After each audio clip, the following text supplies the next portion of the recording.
Hello everybody and welcome to another episode of the Unlock podcast with me, Ricky Locke. The podcast that is part of my adventure to understand and unlock how to be the best version of ourselves and to create an extraordinary and magical life.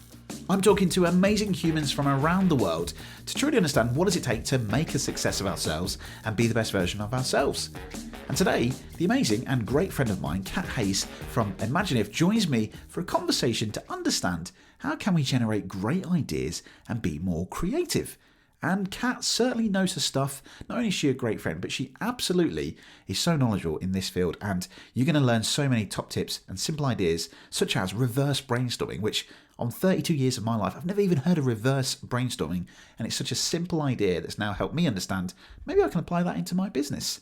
So this episode is packed full of great tips, but if you are someone that lacks a bit of creativity or struggles to come up with ideas, then this is the episode for you. Now, before I start, a big thank you, as always, to the wonderful patrons of this podcast. Thank you, Sherry Brenton, Steve McDermott, Anthony Howe, and Rory Barnes for your continued support. If you do love this episode and you would love to support to get some juicy backstage content, early access and one-to-ones with me every single month, from as little as £1 a month, you can join the Patreon. Head to the link in the show notes or head to patreon.com/The Unlock Podcast. And without further ado, enjoy this amazing episode with Cat Hase. Hello everybody and welcome to another episode of Unlocked. Today I have a very special guest and a great friend, Cat Hase from Imagine If. Hello Cat, how are you? Hey Ricky, I'm great, thank you. Good to see you, Cat. This was flawless, wasn't it? Our first time doing this, but welcome to the show. I hope you are well. Are you having a great week so far? Yeah, lovely week. Having a bit of time off as well in between the work, which is really nice. Oh, fantastic, fantastic. Well, welcome to the show. I'm really looking forward to this because we've met probably, 4 or 5 months ago, maybe? I think it was back in April in the Professional Speaking Association. And I love the work that you do. So without further ado, I'm not going to say more about it, but we're going to have a good conversation about this, how to get great ideas or how to get good ideas and what can we do to be more creative. But firstly, tell the listeners, who are you and what do you do?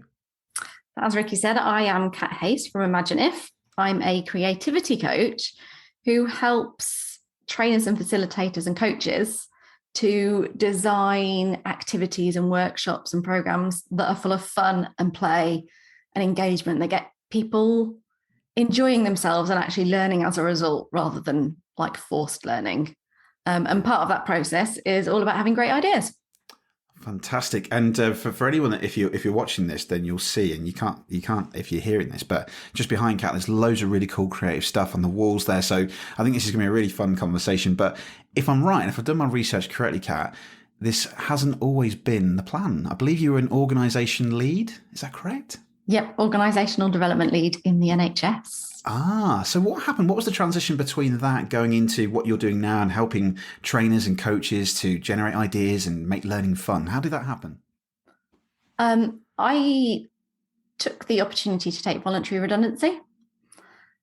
I felt like I needed a change. There were some parts of my job that I absolutely loved and some parts that I really did not, as I'm sure many people who have left the corporate world understand. And when I left, I hadn't always dreamed of having my own business, but it got to a point where I thought, maybe I should. Maybe this is my chance to create something that doesn't exist yet. So I essentially took all the bits that I really loved and what I was really good at and turned that into a business, which is where I am now. Yeah. So if I'm right, I think if I've heard this correctly from another podcast, you designed something. Probably in the ending of that career, was it like a deck of cards or some sort of playful design that then led to where people said, you need to go do this full time? What was that? I went on a business retreat when I was in I was in the second year of my business, I think 18 months in or something like that. And I was having a bit of it's not quite in the right shape yet. Something's missing. I've got these two different sides, both of which are quite good, but it's really difficult to have two completely different things.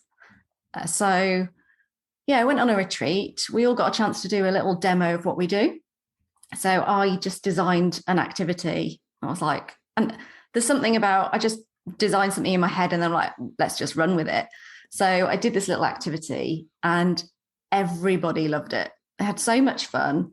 Learned loads about each other. And someone came up to me after that and said, absolutely, you should be doing this full time. Drop the other thing. Oh, We need more of amazing. this.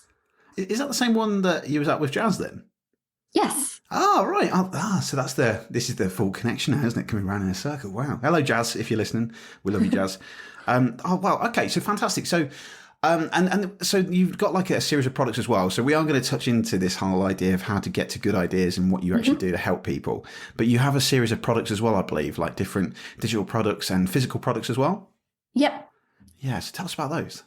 So I guess I've got services and products. So the services are like helping people to do stuff. And then the products are, I have digital activities and games that people can buy and just plug into their own workshops. All designed as a result of like my journey, I guess, and how you can easily find stuff on the internet or in books, but it only gives you part of the story. You then have to go and figure it out and make the files and make the slides and figure out what handouts you need. So the idea of my products is you get all of that. So you literally plug and play.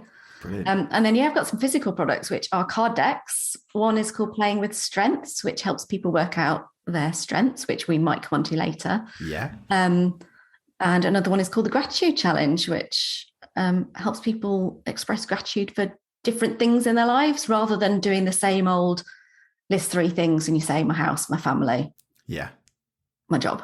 So it kind of expands people's thinking around that. And both those card decks were collaborations with other people. So like it was really nice to like blend our thoughts into doing that. Yeah, I'm a big fan of card decks, and I know we've got a mutual friend with Scott Leaper, and obviously Bev and Kate both have a set of cards as well. I used to actually use a set of cards by Bev and Kate in the sessions that I used to teach when I was a national trainer, and I love this idea of making it a lot more of a fun conversation and having this playful idea. So rather than when we were just talking about the values and the behaviours we wanted to create in our culture, rather than just going, right, tell us what your behaviours are, we would use the card decks to facilitate that and make it fun, because I know that you have this big passion for making things fun and playful. So tell us about this idea, because I know that all over your website you have this big mission about making things fun and creating these wonderful ideas and wonderful facilitation workshops with play. So what's the idea of play? How does that connect with creativity? If you think about like when you were a kid and you would literally just play all the time. But if you think about it, you were learning all the time as well. Like you climb a tree and you're understanding how to move your body or where to put your foot or not put your foot, or which branches you shouldn't touch.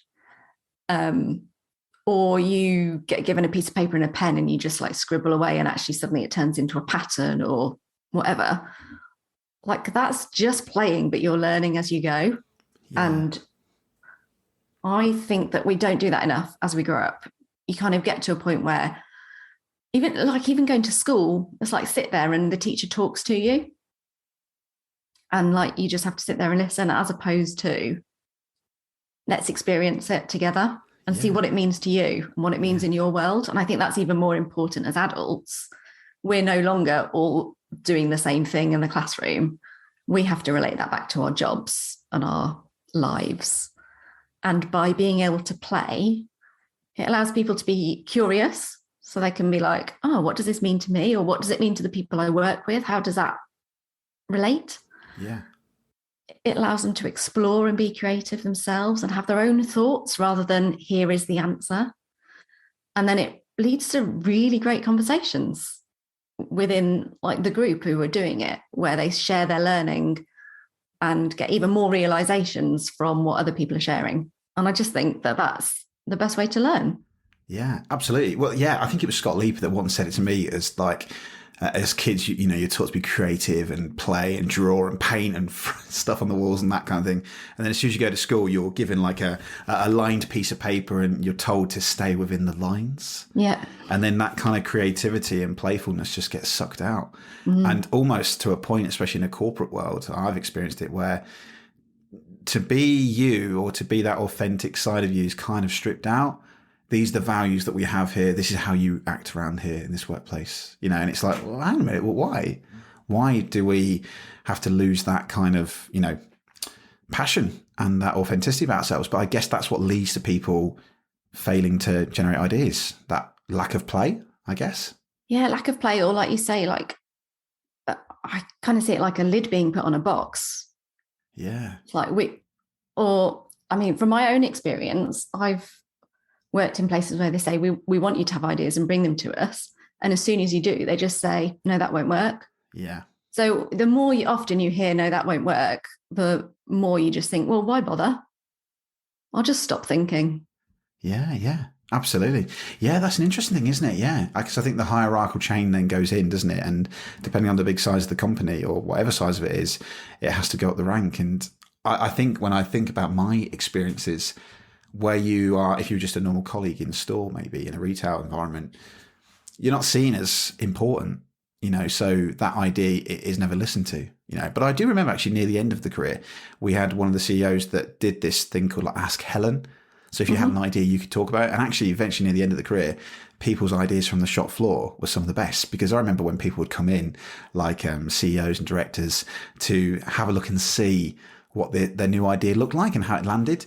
And we would be telling them it just doesn't work. And they're like, oh, right, why not? And it's because you're not experiencing it like we are, from the get-go. But I love this idea of this. So I wanted to explore this idea with you because I know that a lot of people that listen to this podcast are SMEs. We've got different size business owners. And I think sometimes we can get stuck in a rut. That definition of madness or insanity is doing the same things over and expecting different results. But sometimes I think we struggle to be creative. And I'm sure I hear it a lot. I'm sure you get it a lot. I'm not creative. Yeah. I can't do that. Why is that? Why do people have that kind of fixed mindset saying that I'm not creative? Because if I'm right, if I've done my research correctly, the software is already there in your brain, in the right side of your brain. That's where we have those creative sides. It's there, isn't it, to be explored, but just people have that fixed mind saying, I'm not creative. So what do you do when people say to you, I'm not creative? I think going back slightly before I answer that question, I think a lot of people say I'm not creative. And in their heads, they're thinking, I can't draw, I can't do poetry, I can't play music. But to me, creativity isn't just like the doing of those things. This is the other side of it, creative thinking. So ideas come from creative thinking. Problem solving is creative thinking. And I think a lot of people can do that really well, but the label of creative makes them think of being an artist. Yeah. And so I think people get stuck because of that. Yeah. And I think if we can unblock that, people will realize that creativity has like so many different sides to it. Yeah, it's a label, isn't it, that people are attaching on themselves, but no one's really putting it on them. It's just yourself putting it on them. You can take it off. Yeah, it's interesting when you said about problem solving. There's a great story by, I think it's Richard Branson. The way Virgin Atlantic was created was because he was stuck in an airport. And he had no way he was stranded in this airport. I think his flight had been cancelled. So because of the connections that he has, he was able to charter a flight. And then all of the passengers that were in the airport with him, he just charged them a ticket and they paid for it. And he went, wow, maybe I can do something with this. And then boom, Virgin Atlantic was created. So I guess if we strip it right down, then the first starting of this maybe is the problem. So what is the problem and how do we explore that? Would that be right? Yeah. When it comes to ideas, you usually are starting with a problem or a spark of some kind. Yeah. So what would be the next step for people then who want to get a bit more creative? They want to generate these great ideas. What would you say to them? If someone says to you, look, I really need to start thinking about this. I've got a couple of things I'm working on. I don't know where it's going. What can I do? What do you technically, without kind of revealing your whole business so that people get it for free, but what do you technically help people do? I help them through 3 stages when it comes to ideas. So the first is generating ideas. Right. So actually having lots of ideas that you can just dump down and not worry about whether everyone's a winner. Yeah. So one of the things I talk about is like no idea is a bad idea, because every idea can spark another idea. Just because you think actually that's rubbish, that'll never work, doesn't mean there isn't a little tiny thing in it that might make you think, oh, but I could do this with it. Yeah. So that's one, like have lots of ideas and treat them kindly, like don't reject them. So going back to that, like when you say, oh, I've got this idea and people say, no, that won't work, actually accept everything as a possibility rather than a no at this stage. And then like you can get to a point of developing your ideas. So pick the best ones, the ones that light you up the most. Yeah. and grow those. So how could they be better, bigger, simpler? Like how could they combine with one of the other ideas so that you actually start to turn them into something else? Right. Okay. And then the third stage is about structuring them. So when you've got your kind of, this is what I do want to do, and maybe it's about coming up with the actions and figuring out how you make that idea real and bring it to life rather than it just sitting as a idea on a shelf. Yeah. And from what I've heard and the research I've done, those sessions that you run like that, people can generate, I think the podcast that you was on previously, it was like 160 ideas came out of that session. Yeah. Which is just amazing, isn't it? Yeah. So I run an idea buster. It's a 1 hour idea generation session. And I think one of the things that makes them so useful at coming up with so many ideas is that it's two people. It's not just me saying to you, Ricky, what are your ideas? And just coaching the ideas out of you. When I talk about coaching, it's like being in it with you. Yeah. I'll give you ideas as well. And you might say an idea and I'll be like, oh, what about, could you also do this? And I might say something and you'd be like, oh, that makes me think of doing this. So there's that like bouncing off each other is what makes you be able to have so many in such a short space of time. Well, there's two questions here I'm thinking about here, which makes me think, is there a connection here as well about being creative with the type of atmosphere that you're in? So to kind of give you an example of this, I used to drive around the country relentlessly, going all over the country, and I'd put podcasts on and the unconscious part of my brain would kick in. I'd be driving. I'm not telling my brain to do this and gear stick there and left foot down and all that. It just happened. But I found that some of my best ideas would be in those long travel drives home. So when it came to the pandemic last year and I'm not driving, I'm sitting there in my dining room, I just had I couldn't do it because that atmosphere had created. So is there a connection here? The first question I wanted to ask you is there a connection between the atmosphere that you can create to generate these ideas? Do you have to be in like with other people, like you said, or can you do it solo? Or what is it? Is there a connection there with the atmosphere or the experience? I think it can be any of those things. So I think you can do it on your own. You can absolutely do it with other people. You can sit at your desk that you sit at every day and do it, or you could go to a coffee shop. I think it's about what feels right for you at the time. And just because I can brainstorm at my desk today doesn't mean that I wouldn't rather do it whilst I'm going for a walk tomorrow. Yeah. And I think there's something about taking the pressure off of it having to be a certain way and just go with what feels right. I like that. And that, what you just said, the pressure of doing it a certain way, I think I've experienced this myself, and I'm sure people out there do. There must be some sort of connection here to, the measure of success, or what we see, with social society and Facebook and social media, what other people are doing, that I might have a really great idea, but because no one else does it, I think, oh no, that's not going to land. Why would I do that? So I guess, do you see a lot of ideas disappear because of self-confidence? It's an interesting question. I think the people I work with, once they have an idea that they really like, they do something with it. But it doesn't mean they do something with all of the ideas they've got. Yeah. And there's a book called Big Magic by Elizabeth Gilbert.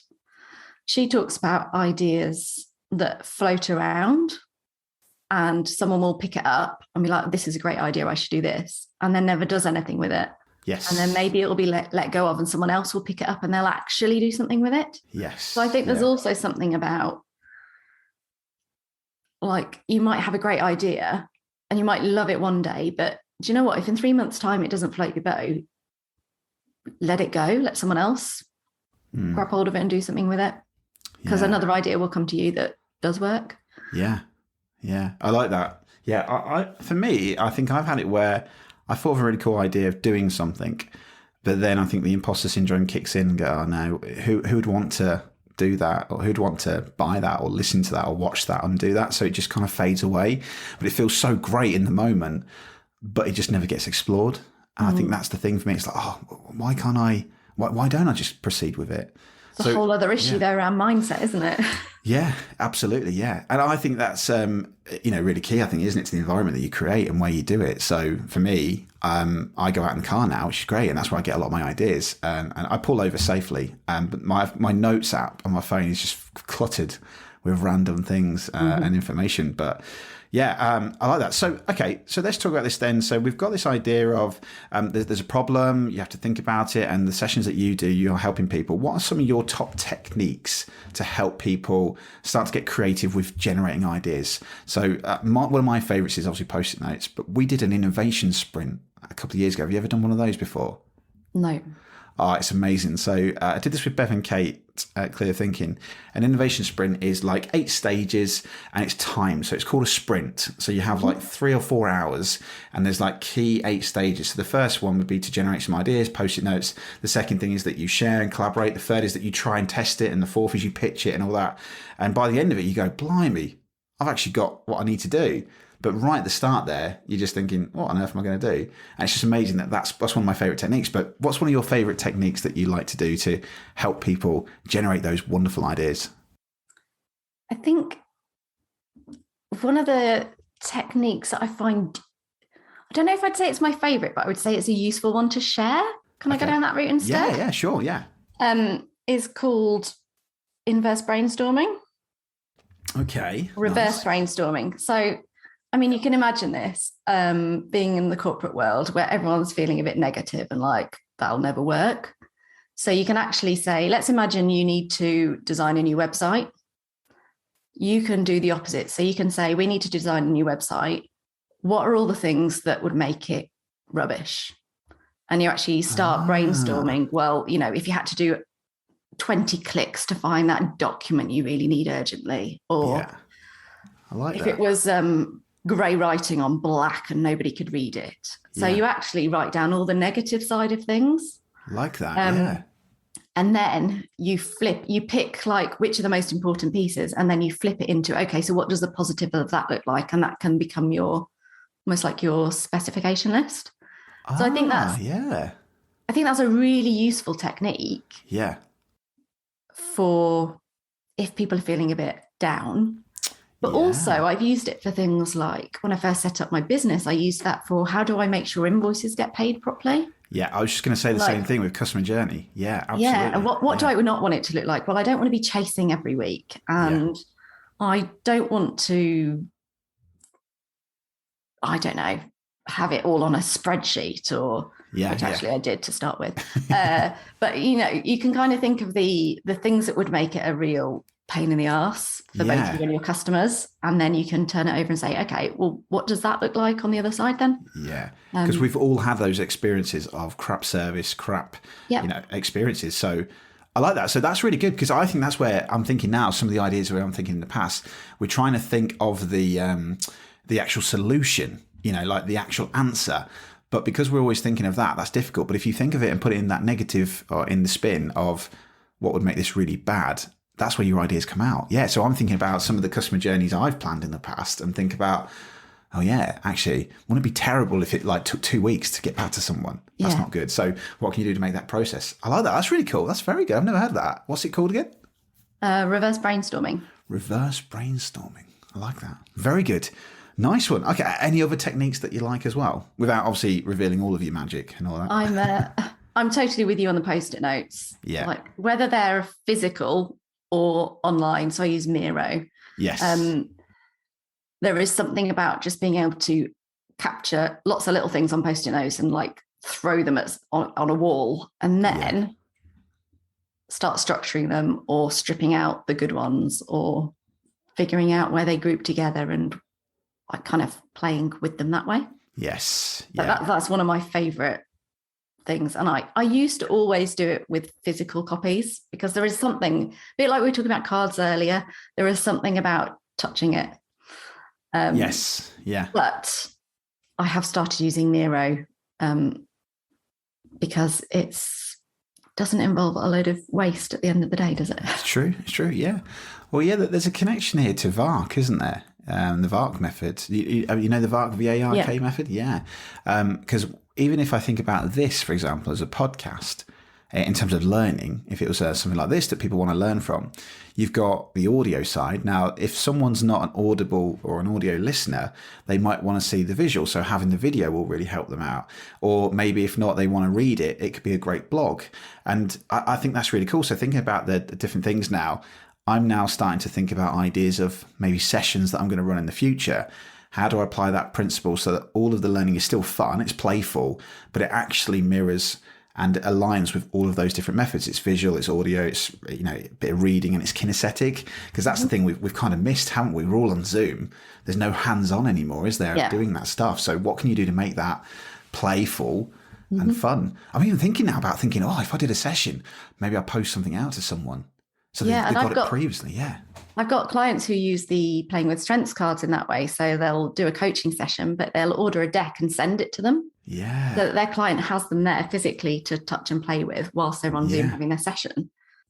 It also, I think, the other good thing that does is it takes away the intensity of staring someone in the eyes on Zoom, because actually you're told, don't look at Zoom, look at the cards and look at the table in front of you. And actually it's like it takes a barrier down.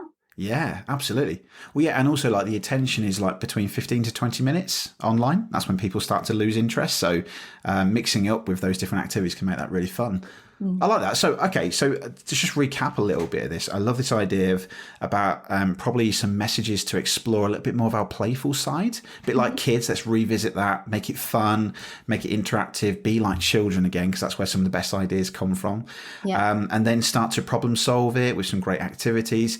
And you've gave us a technique here about reverse brainstorming? Reverse brainstorming, which I absolutely love. I'm definitely going to be doing that. Love that.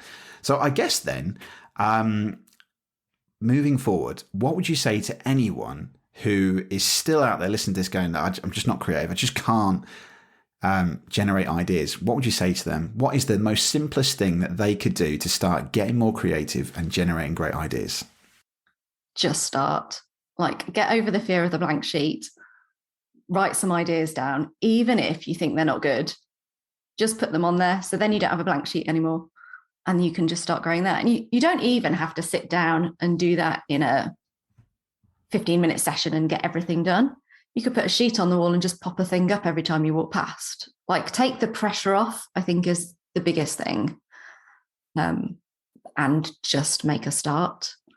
Like it. And the other thing you can do with that is almost do like a warm-up idea activity. So if what you actually need to do is to have loads of ideas of content for social media, and you feel like you've got like a brain freeze, maybe just do a very quick 5-minute brainstorm of ideas of things you might do at the weekend.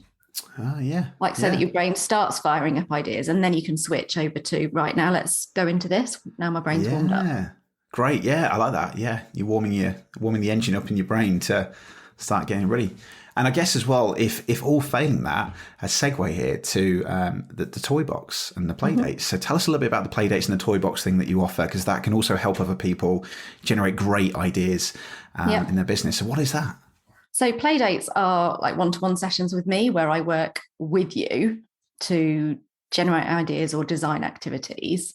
Quite a lot of people who use the Idea Buster use it for not activities, not workshop stuff, but they just want help with ideas on social media content or business development, like ideas of products they could develop or stuff like that. So I work with business owners on that, not necessarily trainers and facilitators.